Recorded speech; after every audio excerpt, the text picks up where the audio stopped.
தாராபுரத்தில் 1 kilo 800 gram கஞ்சாவை பதுக்கி விற்பனை செய்த 2 வாலிபர்கள் கைது செய்யப்பட்டனர்.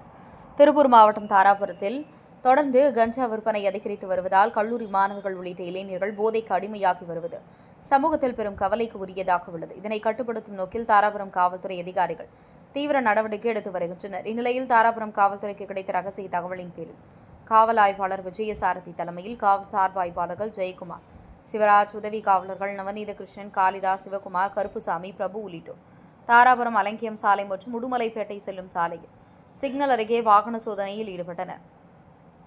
அப்போது சந்தேகத்திற்கிடமாக வந்த ஒரு இருசக்கர வாகனத்தை போலீசார் தடுத்து நிறுத்தினர்.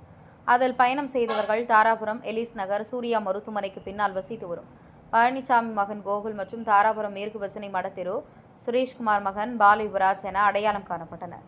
போலீசாரை கண்டு பதற்றமடைந்த இருவரும் தங்கள் வாகனத்தின் டேங்க் கவரில் மறைத்து வைத்திருந்த பொருளை எரித்துவிட்டு தப்பி சென்றனர்.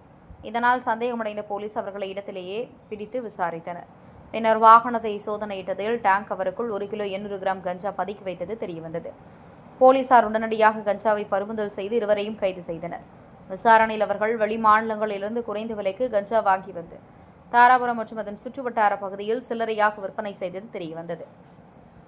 இதையடுத்து தாராபுரம் போலீசார் இருவர் மீதும் வழக்கு பதிவு செய்து காங்கேயம் நீதிமன்றத்திற்கு அழைத்து சென்றனர். அங்கு நீதிபதி விசாரித்து பார்த்து இருவரையும் நீதிமன்ற காவலில் சிறையில் அடைக்க உத்தரவிட்டார். கஞ்சா விற்பனை மற்றும் போதைப் பொருள் கடத்தலில் ஈடுபடும் நபர்களுக்கு எதிராக கடுமையான நடவடிக்கை எடுக்கப்படும் என தாராபுரம் போலீசார் எச்சரிக்கை விடுத்தனர்.